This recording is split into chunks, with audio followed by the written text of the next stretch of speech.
Pertama, bersyukur pada Bapa di dalam surga dalam nama Tuhan Yesus Kristus atas anugerahnya kita ada, saya ada sebagaimana kita ada, sebagaimana saya ada, dan secara khusus hari ini kita ada dalam ibadah bersama-sama.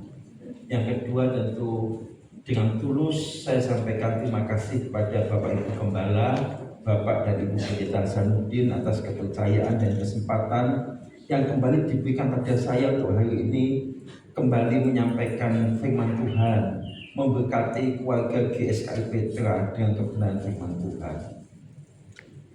Ada satu hal yang menggelisahkan hati saya dan mestinya itu juga menggelisahkan hati Bapak Ibu, mestinya. Dengan umur iman kita tidak bicara umur biologis ya. Umur biologis tentu juga mempengaruhi kematangan kejiwaan seseorang.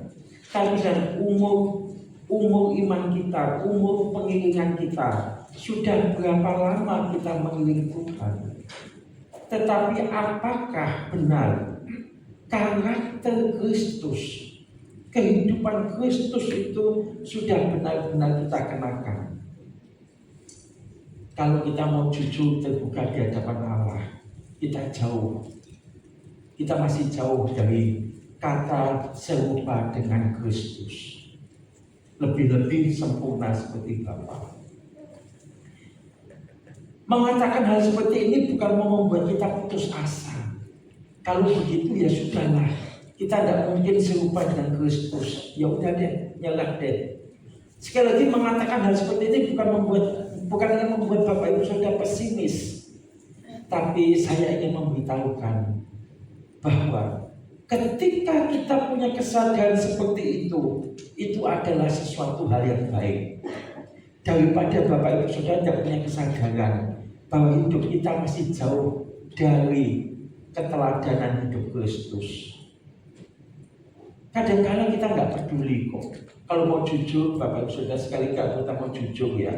Kecuali kita suka nipu diri sendiri. Kalau kita mau jujur, kita masih jauh dari serupa dengan Kristus. Kalau masih jauh terus gimana tuh? Mestinya kalau masih jauh, kita harus bangkit dan terus berjuang. Mana bisa katakan, ketika saya mengumumkan hal ini, bukan bermaksud untuk membuat Bapak Ibu Saudara pesimis. Tetapi justru saya mengatakan, ketika kita punya kesadaran, aku masih jauh dari serupa dengan Yesus Kristus, itu sesuatu yang baik. Karena dari kesadaran itu akan membuat kita bersegera membenahi diri kita, bersegera memperbaiki diri kita. Tapi kalau kita tidak punya kesadaran itu, ya sudah, pokoknya jadi Kristen, ya udah. Kalau jadwalnya kegiatan tengah minggu datang, ya udah. Minggu pokoknya rajin ibadah, ya udah. Pokoknya kasih persembahan, ya udah. Pokoknya aku nggak membunuh, aku nggak berzina, aku nggak mencuri, dan berbagai kejahatan yang sifatnya adalah pelanggaran moral atau kejahatan yang bersifat kriminal. Kita merasa sudah nggak melakukan, apalagi kemudian ditambahi dengan bumbu. Aku sudah lebih baik daripada orang Kristen yang lain. Aku lebih baik daripada orang itu. Aku lebih baik daripada pelayan itu. Wah, kita makin rusak, Bapak Saudara. Itu justru tanda-tanda kita mulai dirasuki dengan kesombongan. Tidak sadar bahwa kita masih jauh dari apa yang disebut serupa dengan Kristus. Salah satu sisi kehidupan Kristus yang pagi ini mau saya ajak kita melihat adalah kehidupan yang dapat menguasai amarah, atau kemarahan. Bapak Ibu Saudara, kalau kita melihat hidup kita ini, kita tadi menyanyi sebelum masuk firman Allah, kita nyanyi, Kau memerintah alam semesta, kuasamu atas segalanya, aku percaya Kau maha kuasa. Amin. Tapi apakah betul hidup kita mencerminkan itu? kalau kita mau evaluasi diri kita, ya apa betul kita betul-betul percaya bahwa Allah itu Maha Kuasa? Apa kita betul percaya Allah itu memerintah alam semesta, berotoritas atas apapun dalam hidup ini? Sehelai pun dia akan jatuh jika Allah tidak izinkan. Apakah kita percaya? Kalau kita percaya, maka lagu tadi memang menjadi indah ketika jangan ku serahkan segenap hidupku dalam tangan kasih kuasamu. Tapi faktanya kita sering tidak menyerahkan hidup kita kepada Allah yang kita akui Allah Maha Kuasa. Mau tahu salah satu indikasinya? Ketika ada orang menjahati kita, kita cepat merespon. Kita cepat membela diri. Ketika ada orang memfitnah kita, menggosipkan kita, menyebarkan berita palsu tentang diri kita, menjelek-jelekan kita, kita cepat-cepat mau memberikan klarifikasi. Klarifikasi, memberikan penjelasan. Ketika ada orang mengatakan kita ini adalah orang yang bla bla bla bla, kita cepat usut. Siapa yang ngomong? Hah? Dia. Ayo kita dudukkan dia. Kita duduk sama-sama. Cepat kita reaksi. Lalu ketika ada sahabat atau orang tua atau teman pelayanan atau bapak gembala, ibu gembala, tenangkan kita. Tenang, jangan emosi begitu. Dia bisa Pak. Ini kalau dibiarkan nama saya bisa rusak ini nanti. Padahal kalau nyanyi apa? Kau memerintah alam semesta. Loh, nyanyinya percaya Allah memerintah alam semesta. Kuasamu atas segalanya. Tapi baru kita digosipkan, difitnah, kita udah bingung untuk membela diri. Jangan reaktif. Kalau ada orang yang menyerang kita, jangan kita meladeni dengan daging. Kalau Bapak Gembala Sinode kita mengajarkan, lawanlah dengan kesucian. Lawanlah dengan hidup suci. Kenapa melawan dengan hidup suci? Karena ketika kita tetap hidup dalam kesucian, kita itu ada di hadirat Allah. Kalau kita ada di hadirat Allah, siapa bisa sentuh kita, Bapak Ibu? Orang mau jelekkan kita, mau katakan kita apapun, belajarlah tenang. Saya aslinya bukan pribadi seperti ini, tapi makin kesini, makin mengenal firman Allah, kita harus berubah, Bapak Ibu.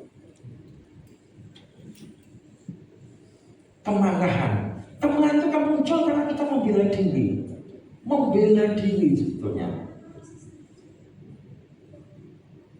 Nanti kita akan lihat bagian demi bagian. Saya ini model orang yang tidak begitu aslinya, serius tidak begitu. Didudukkan, diketemukan, kita usut. Tahun 2014 saja, 2014 itu saya itu dilaporkan kepada Bapak Gembala Sinode bahasa melakukan hal-hal yang tidak patut ini. Bapak Ibu Saudara, saya berjuang untuk ketemu dengan Bapak Ketua Sinode. Waktu itu belum ada GSKI, masih House of Truth. Belum selesai peristiwa 2014.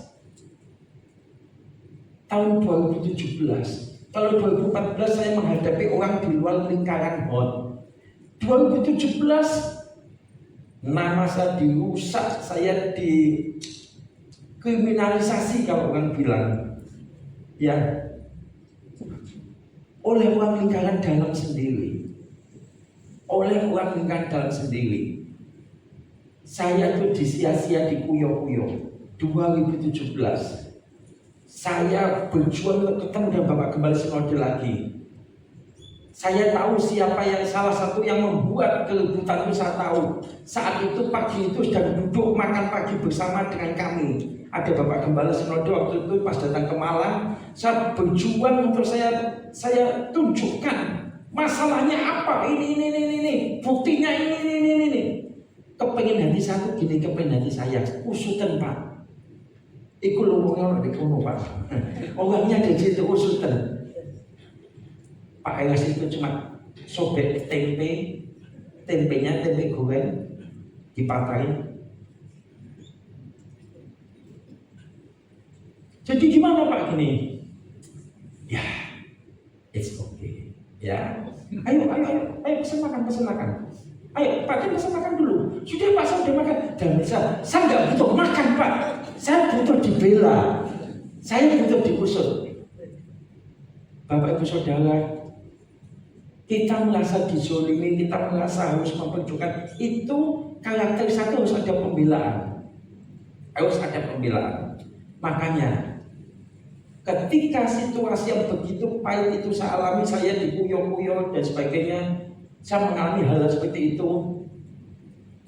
Tahun 2018 GSKI berdiri, lalu saya diminta untuk jadi gembala di GSKI Malang. Saya ambil nama GSKI LB3. Ketika saya pulang, saya ditanya istri saya, disuruh apa sama Pak Elas? So jadi gembala, kamu mau? Loh ya apa sih Pak gini? Udah, itu bukan bagian sekitar ini. Lalu saya pulang ke Surabaya. Kumpul waktu itu ada acara keluarga, saya lupa. Lalu saya sampaikan pada keluarga. Saya masih ingat, saya sampaikan pada keluarga, beberapa kakak saya sampaikan bahwa saya diminta oleh Pak Elas jadi gembala di GSKI LB3 Malang. Tapi kan saya terlanjur buka unek-unek, terlanjur cerita, saya ngalami dijahati kayak gini oleh orang lingkaran dalam sendiri. Lalu istri saya bilang, nggak tahu tuh, kok mau. Lalu dia buka kartu. Padahal ada 2 sinode besar yang menawarkan saya pada waktu yang hampir bersamaan untuk penggembalaan di tiga gereja. 2 gereja di Malang, 1 gereja di Kota Kediri. Nah, dari 3 gereja ini saya hanya tinggal pilih, mau pilih yang mana. Ada yang gereja besar, ada yang gereja kecil. Sudah ada gedungnya, ada jemaatnya, udah tinggal jalan aja. Nggak tahu itu. Saya ingat bahwa ada di antara saudara saya, kakak saya berkata, goblok menurut. Iya, nggak apa-apa namanya kakak ngatain adiknya goblok kan, bukan ngatain jelek, ngatain sayang. Mau melindungi adiknya kan, goblok menurut. Wes disio-sio, di perlakuan begitu sih mau aja. Yang kamu cari itu apa? Lalu saya mengatakan, yang saya cari kehendak Bapa. Ini kehendak Bapa, saya ada di sini. Tapi Bapak Ibu Saudara belum berhenti, makin ke sini bukan berarti semuanya jadi baik-baik dan lancar. Saya orangnya tipenya bukan yang model kalah begitu. Termasuk kalau di jalan raya, satu kali waktu jalan macet. Ini betul-betul jalan macet.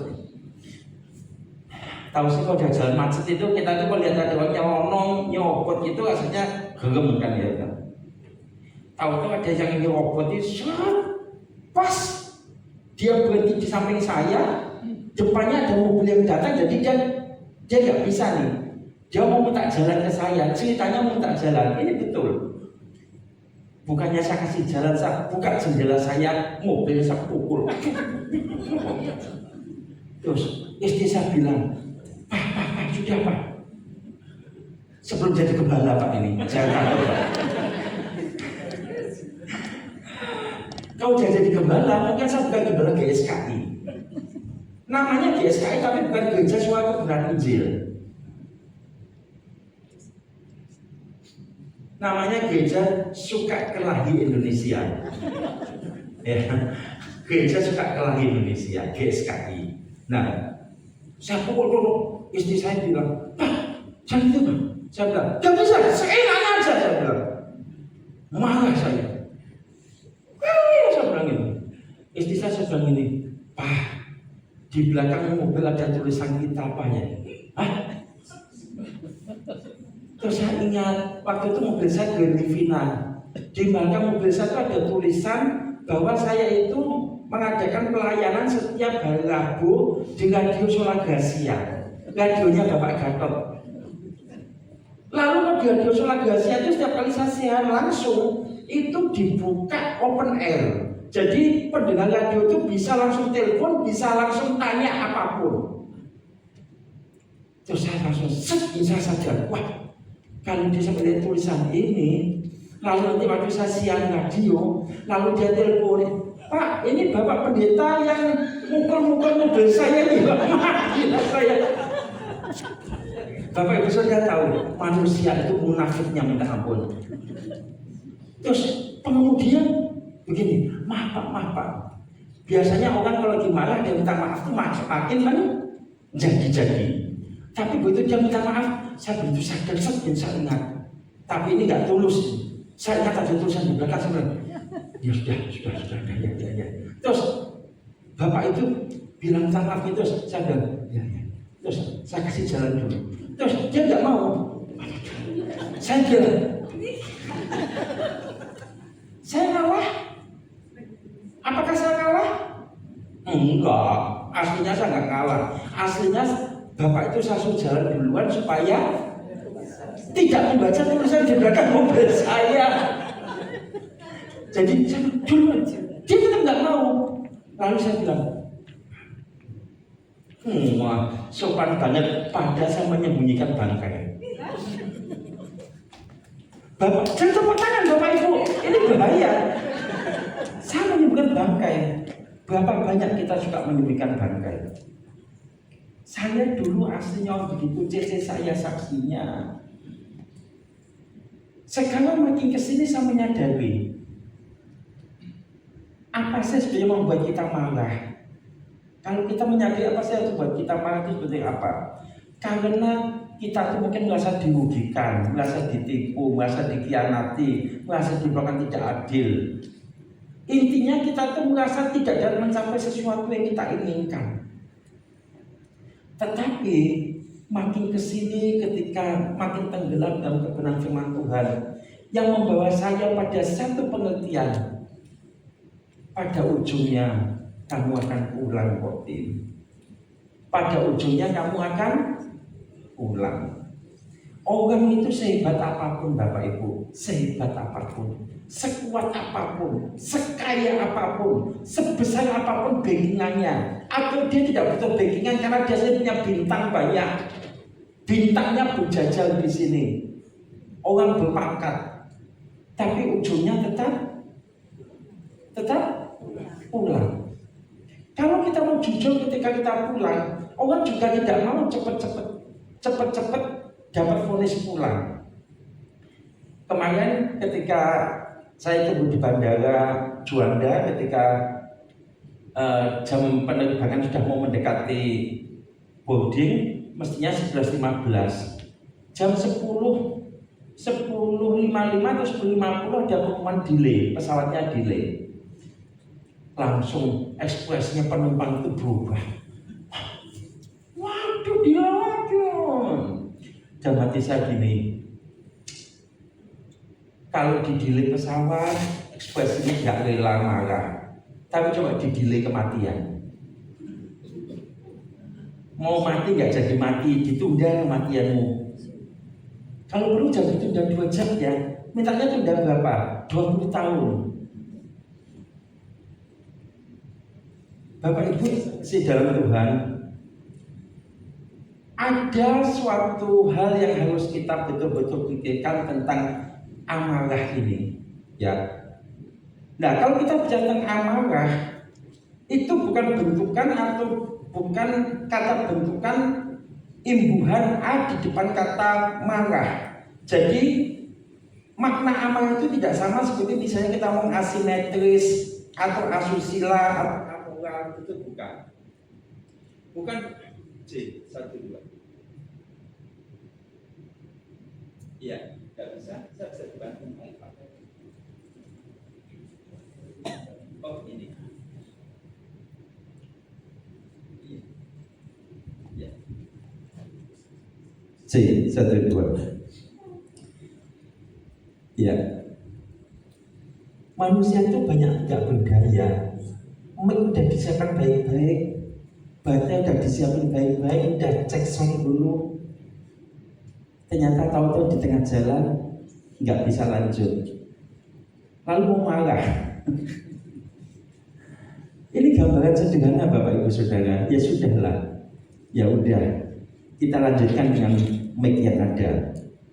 Bukan bentukan lalu berarti amarah itu berarti tidak marah.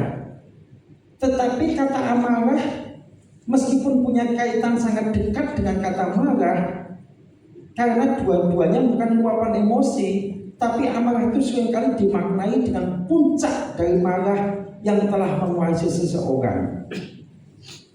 Jadi amarah itu adalah luapan atau manifestasi emosi, perasaan marah yang sangat kuat dan mendalam, seringkali tidak terkendali, sehingga bisa menghancurkan diri sendiri, orang lain maupun lingkungan kita.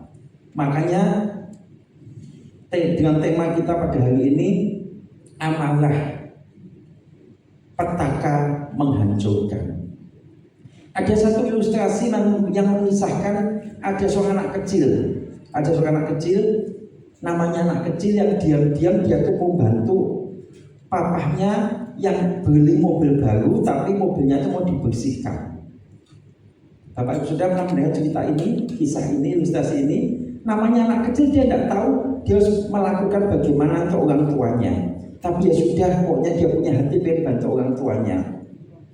Lalu dia tuh pernah ingat mamanya tuh kalau cuci-cuci di dapur, bersihkan alat cuci itu pakai yang namanya sikat baja. Maka si anak ini dia ambil sikat baja mamanya, dia bantu papanya bersihkan mobil, dia gayanya cuci mobil. Maka mobil baru itu jadi luka gores di mana-mana, rusak catnya. Papanya tidak hanya marah, tapi meluap amarahnya. Jadi amarah itu adalah kemarahan yang amat sangat, yang meledak, yang tidak terkendali. Anaknya ini dihajar, dipukul.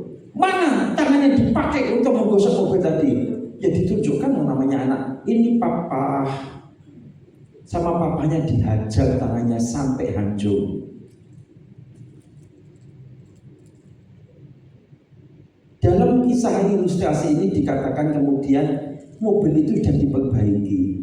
Lalu mobil itu dikirim dari bengkel kembali ke rumah, keadaan mobil itu sudah bagus lagi. Tapi si anak tiba-tiba datang ke papa mamanya dan bilang, "Papa, mama, mobilnya sudah jadi bagus. Kapan tangannya Noni jadi bagus?" Kalau dia anak laki-laki dia akan bilang, "Kapan tangannya Nyonyo jadi bagus? Tangannya Sini jadi bagus kapan?" Papa itu hanya menangis. Tapi semua sudah terjadi. Marah yang ada dalam dirinya diledakkan, tidak dikendalikan. Firman Allah berkata Yakobus 1:20. Bisa ditampilkan Yakobus 1:20. Amarah manusia tidak mengerjakan kebenaran di hadapan Allah. Sebab amarah manusia, kemarahan yang diledakkan begitu dahsyat, itu tidak pernah mengerjakan kebenaran di hadapan Allah. Seperti ilustrasi tadi, amarah yang semula tidak dipakai untuk menghukum anak itu, tapi karena diledakkan dengan tidak terkendali, akhirnya malah menimbulkan petaka yang menghancurkan. Amarah itu hanya membuat kita mengalami kehancuran. Kita hilang damai sejahtera di hati, ya. Saya catat di sini, kita kehilangan wajah yang berseri. Makanya ketika kemarin saya kirim foto flyer kepada Bapak Gembala itu, setelah saya kirim foto hari apa gitu ya, 3 hari atau 4 hari lagi saya kirim foto lagi Bapak Gembala. Saya bilang kepada Bapak Gembala gini, saya kalau manggil biasanya Ko Hasan gitu ya, Pak Hasan, kalau fotonya mau diganti yang ini boleh, Sebab foto yang satu beberapa yang lalu itu kok serem banget ya saya lihat. Jadi fotonya flyer kita tuh gini. Nah, saya takut nanti jemaat lihat flyer itu kok pendetanya sudah kayak gini ya, nggak datang deh. Menakutkan. Orang marah itu jelek. Orang marah itu jelek, wajahnya nggak bisa berseri. Coba Bapak sudah lihat wajah Bapak Gembala kita ini, kan selalu senyum. Serius, ini bukan ngomong di depannya Bapak Gembala, di belakang enggak. Coba lihatkan selalu senyum. Wah, kan cakep ya. Orang suka dekat gitu, suka dekat-dekat. Tapi kalau misalnya orang marah itu wajahnya itu kan jelek. Pulang dari pelayanan, biasa kami kan dijamu, diajak oleh Bapak Gembala makan, saya di Gang Jangkrik gitu ya. Oh, sebenarnya nggak usah sebut nama ya, bukan brand ambasador. Ya sudah, nggak usah sebut nama. Diajak makan ke satu rumah makan misalnya. Tapi kalau kemudian dengan ekspresi yang marah, tentu Bapak Gembala mikir 1000 kali. Nggak usah diajak makan lagi, wis. Bukan pelit, malu ngajak orang pemarah itu makan di tempat umum itu malu. Pernah kita menjumpai ya, pasti pernah dan sering, atau jangan-jangan kita sendiri. Kalau di rumah makan terjadi pelayanan yang tidak sesuai dengan keinginan kita, pelayannya salah pas dikit gitu, kita mintanya mestinya es teh, kita udah bilang esnya sedikit, dapatnya es banyak. Kita panggil pelayan, Mbak, ya Pak, tadi saya sudah bilang esnya sedikit. Oh iya Pak, saya ganti. Bukan masa diganti, saya udah gak mood nih. Saya mau makan, mau minum, udah gak mood ini. Ya Pak, maaf Pak. Semakin minta maaf, semakin berteriak-teriak. Dulu kalau kita melakukan hal seperti itu, mungkin kita bisa jadi bangga. Wah hebat, bisa bentak-bentak orang. Kalau sekarang mestinya kita bertobat. Malu kita, malu. Kita sudah harus berhenti pada hal seperti itu. Bukan cuma di rumah makan. Suami-suami, diam-diam suami-suami itu penjajah bagi istri, penindas istri. Apalagi kalau istri itu nampak kaum lemah, nampak mengalah. Beda kalau istrinya misalnya punya kemampuan taekwondo atau ilmu silat, kungfu gitu, mungkin ya nggak berani ya. Tapi kalau tahu istrinya lemah gitu, suami-suami itu tidak sedikit yang jahat pada istrinya. Bentak-bentak istri itu udah makanan setiap hari. Tapi pakai kalung salib, namanya Timotius, namanya baptis nama Timotius, pakainya kalung salib, pengurus gereja, pelayan mimbar. Tapi kalau di rumah dengan istrinya itu ampun. Apakah kalau istrinya sudah kelihatan takut, sudah kelihatan marah, semakin dijajah. Istri-istri betul begitu? Atau jangan-jangan dalam hatinya istri-istrinya gini, bukan suamiku yang menjajah aku Pak yang suka menjajah suamiku. Suamiku itu pendiam Pak. Tapi karena suaminya pendiam, apalagi kalau suaminya itu tidak punya penghasilan utama dari istrinya itu kalau ngomong, sekali ngomong, 2 kali ngomong itu ampun pedesnya, bentaknya itu ampun. Bapak Ibu yang saya kasih dalam Tuhan, sekali lagi amarah manusia itu tidak pernah mengerjakan kebenaran di hadapan Allah. Dan yang paling bahaya, amarah itu bukan hanya menghilangkan damai sejahtera di hati, bukan hanya buat muka kita jadi jelek, tapi amarah itu juga menghilangkan hormat kita pada Allah secara patut. Orang yang marah pada sesamanya dan meledak, orang yang amarah pada sesamanya dan meledak, itu dia tidak menghormati Allah secara patut. Bapak Gembala Sinode itu ngajarin kita begini, setiap orang itu punya hak untuk berbuat salah. Bahkan Bapak Gembala Sinode mengatakan begini, setiap orang itu punya hak untuk menyakiti kita, untuk menyerang kita. Maksudnya bukan Bapak Gembala Sinode itu meluaskan orang berbuat jahat, tetapi maksudnya adalah bahwa satu, setiap orang itu punya kehendak bebas. Yang ngasih kehendak bebas itu siapa? Halo? Yang memberi kehendak bebas pada manusia itu siapa? Halo? Yang memberi kehendak bebas pada manusia itu siapa? Ya Allah lah yang menciptakan manusia. Lalu bagaimana kita menjadikan manusia itu jadi robot, jadi boneka yang mau tidak mau harus seperti maunya kita. Kalau nggak mau seperti maunya kita jadi marah. Dan marahnya itu nggak cuma banyak marah, tapi amarah yang meledak. Kita mau orang itu bisa kita kuasai dan menjadi seperti kita. Itu jahat. Yang kedua, orang itu punya hak untuk berbuat salah. Bahkan orang itu punya hak untuk menyakiti kita. Artinya apa? Bukan Bapak Gembala Sinode itu mengajarkan orang itu untuk berbuat jahat, tidak. Tapi supaya kita ngerti bahwa sama seperti kita bisa berbuat salah dan berbuat jahat, dan kita juga butuh diampuni Tuhan, orang lain itu juga mempunyai kesempatan berbuat jahat dan berbuat salah untuk juga diampuni oleh Tuhan. Jangan cuma kita tok yang merasa punya hak diampuni sama Tuhan. Sesungguhnya orang lain pun punya hak untuk diampuni. Sebab itu mereka punya hak untuk berbuat salah. Sekali lagi, perkataan ini harus kita tangkap, bukan bermaksud mengajar orang berbuat salah, tapi kita harus menyadari bahwa orang itu siapapun dia punya hak juga untuk terima pengampunan. Jadi kita jangan mudah terpancing untuk menjadi marah yang meledak tidak terkendali, Bapak Ibu Saudara. Nah, kalau kita melihat di Alkitab sekarang, kita masuk di Alkitab, marah sendiri sebetulnya tidak selalu negatif. Marah itu tidak selalu negatif. Marah itu dapat bersifat positif dan wajar, dan bahkan dalam keadaan tertentu marah itu bisa mempunyai nilai kebenaran. Tuhan Yesus pun pernah marah. Kapan? Kapan? Ya? Di bait Allah itu.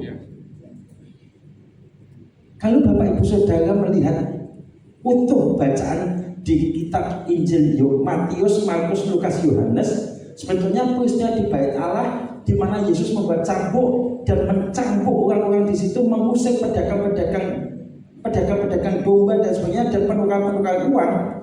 Di 4 Injil itu tidak pernah disebut Tuhan Yesus marah. Dari mana Bapak sudah mengatakan Yesus marah? Itu kan banyak khotbah dari pendeta-pendeta begitu. Tapi kalau kita teliti di kisah-kisah itu di 4 Injil, 4-4-nya. Mana di sini Saudara Yosua atau Bapak Yosua di sini manggilnya, atau Om Yosua mana? Mana tadi sama dengan saya tadi? Iya. Nanti diteliti bersama dengan jemaat ya. Apa betul yang saya bilang? Tidak ada itu. Bahasa Indonesianya maupun bahasa Yunaninya, bahasa aslinya nggak ada Yesus marah. Tapi saya juga mengaku Yesus pernah marah. Tapi Yesus pernah marah itu di dalam Markus 3 ayat yang ke-5. Bukan di dalam peristiwa di bait Allah itu, tapi dalam peristiwa satu kali waktu Yesus mau menyembuhkan seorang yang mangsui, yang sebelah tangannya lemah. Tapi peristiwa itu terjadi pada hari Sabat. Maka kemudian banyak pemuka agama di situ yang mengintai Yesus. Apakah dia akan melakukan penyembuhan pada hari Sabat? Jika iya, berarti dia melanggar Taurat. Berarti dia bisa dihukum. Jadi Yesus itu selalu dicari celahnya kapan berbuat salah, termasuk ketika melakukan penyembuhan pada hari Sabat. Maka ketika peristiwa itu terjadi pada hari Sabat, Markus 3 ayat yang ke-5, tapi itu tercatat secara lengkapnya mulai ayat yang ke-1 dan ayat-ayat yang selanjutnya, ayat yang ke-6 ya. 1-6 itu berapa itu? Markus ya. Tapi kata marah itu ada di Markus 3 ayat yang ke-5. Dalam bahasa aslinya dikatakan orges ya, dari kata orge. Itu memang marah. turun itu dengan marah, dengan kemarahan yang amat sangat.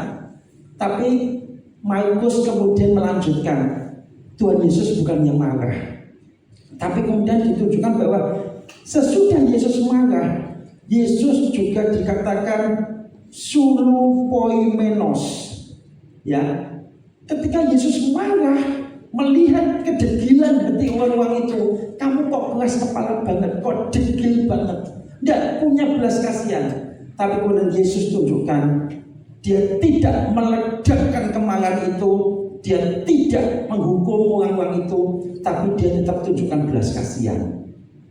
Tuhan Yesus tetap sembuhkan orang yang sakit tangannya lemah sebelah, tetap disembuhkan Tuhan Yesus pada saat itu juga. Jadi artinya Bapak Ibu Saudara, artinya saya mengatakan begini, marah itu sebetulnya menurut firman Allah tidak selalu salah. Yang salah itu amarah, yaitu kemarahan yang diledakkan tidak terkendali. Tuhan Yesus pun bisa marah, tapi tidak diledakkan. Tidak seperti murid-muridnya Tuhan Yesus. Murid-muridnya Tuhan Yesus juga pernah hampir menyatakan amarahnya, meledakkan kemarahannya. Ketika apa? Ketika Tuhan Yesus ditolak oleh orang-orang Samaria. Lalu dua muridnya yang bernama Yakobus dan Yohanes menyertai Tuhan Yesus. Yohanes bilang apa? Guru, apakah perlu aku minta api turun dari langit dan membinasakan mereka? Apa perlu? Aduh, gayanya minta ampun. Jadi, apakah perlu guru? Aku minta api dari langit untuk diturunkan api dari langit untuk membakar mereka. Lalu Tuhan Yesus melarang muridnya itu. Tuhan Yesus tidak mengizinkan hal itu.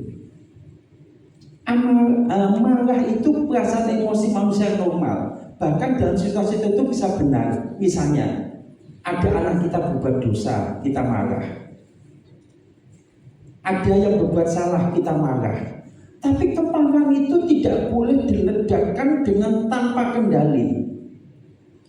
Bahkan kalau kita di pelayanan oleh Bapak Gembala diajarkan, jangan meledakkan kemarahan di luar, tapi ledakkan kemarahan itu di dalam diri kita. Kita ini manusia normal, Bapak Ibu, bisa dikecewakan, bisa disakiti, bisa diperlakukan tidak adil. Tapi kita diajari oleh firman Allah, jangan diledakkan jadi amarah yang tidak terkendali, yang bisa menghancurkan diri sendiri dan menghancurkan sesama, termasuk menghancurkan rasa hormat kita pada Allah.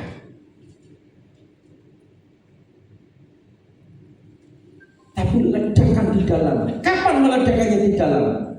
Ketika kita bersimpuh di kaki Tuhan, kita ceritakan dan jujur, Tuhan, aku sakit,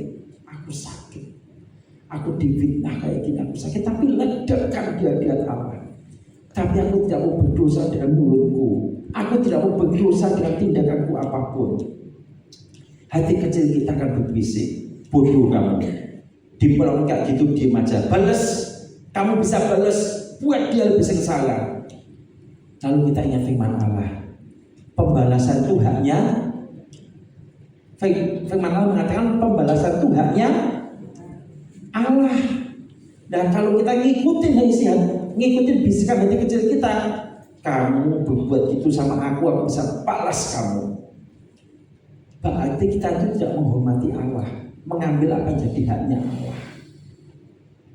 Amarah itu tidak pernah mengerjakan suatu kebenaran. Sebab itu ketika kita membaca Markus pada pasal yang ketiga ayat yang kelima, tampilkan sebentar, Markus 3 ayat yang kelima, maka di situ dikatakan ia berduka cita akan kedegilan mereka dan dengan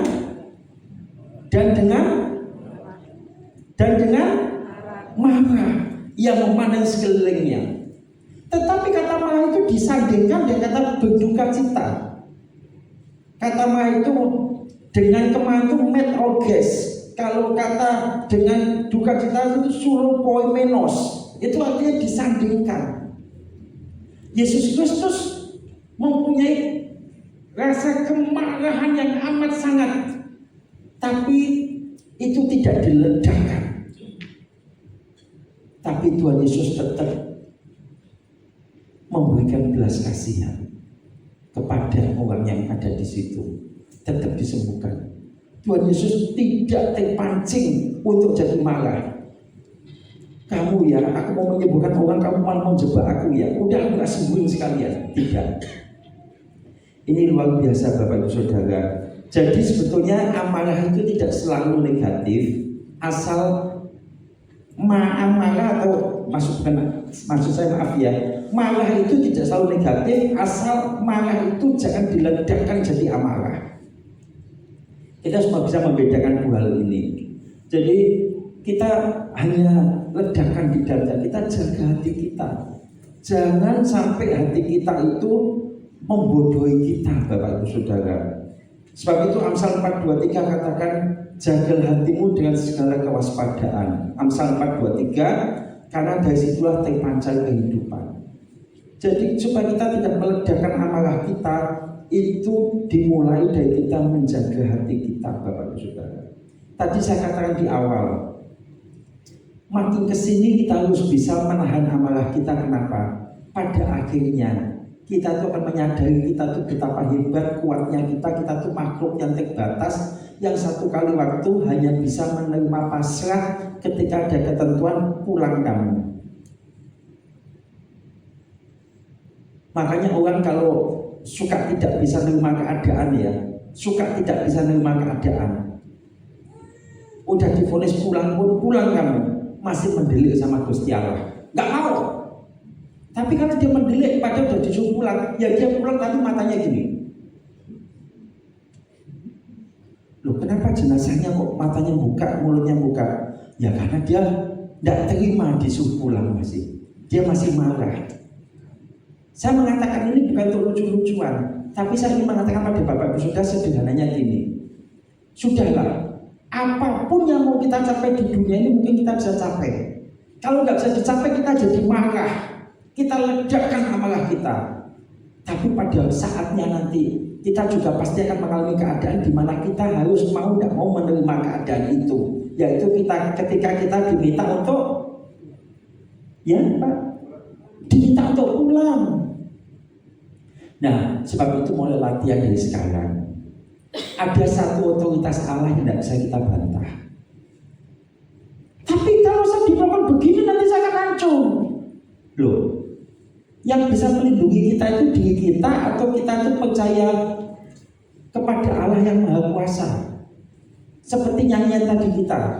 Yang bisa melindungi kita itu Allah atau diri kita? Mulut ini biasanya nyanyi itu gampang.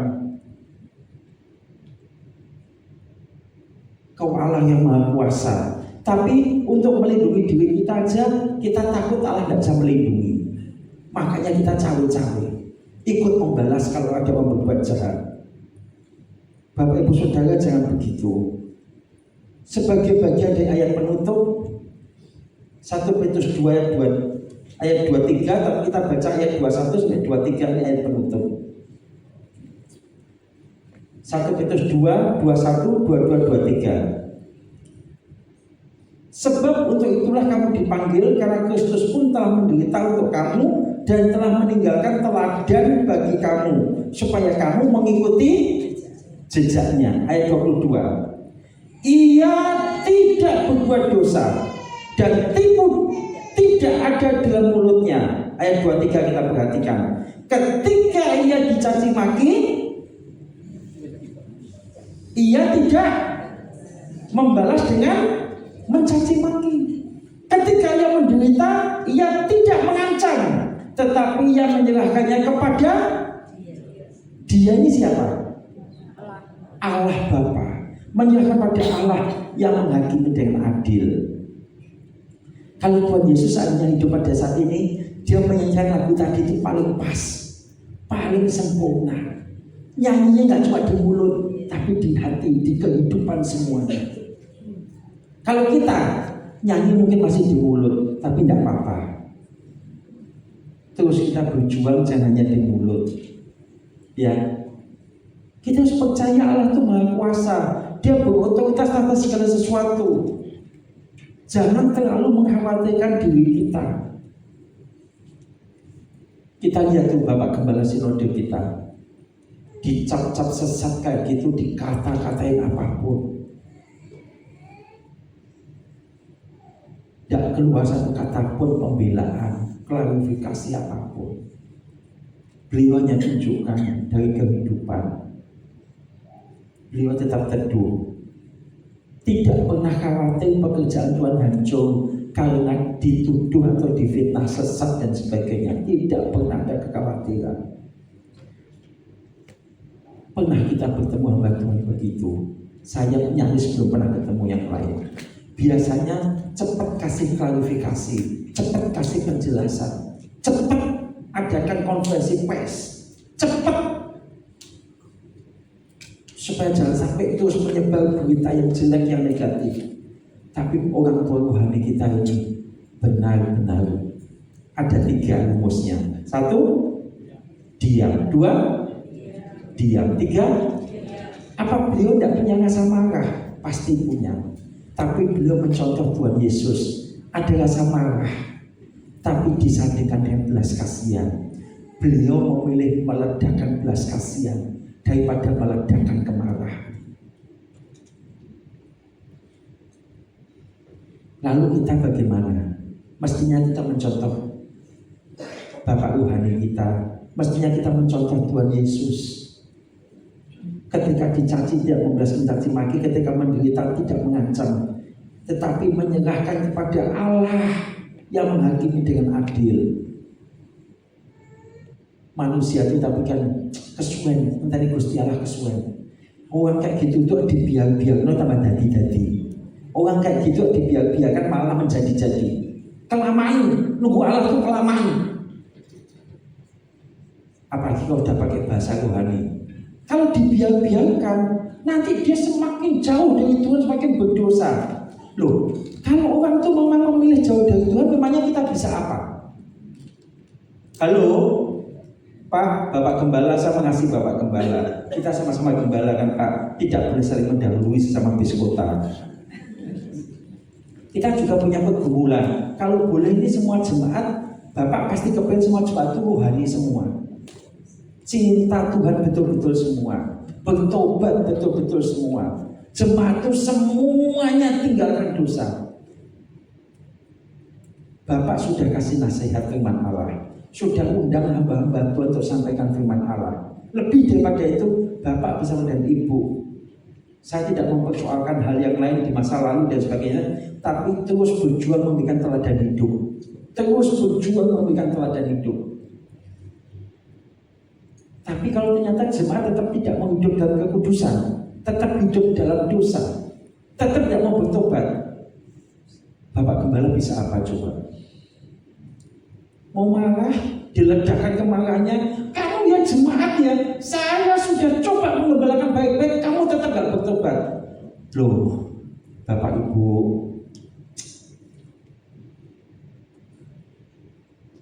Bapak Gembala Sinode ngajarin kita apa?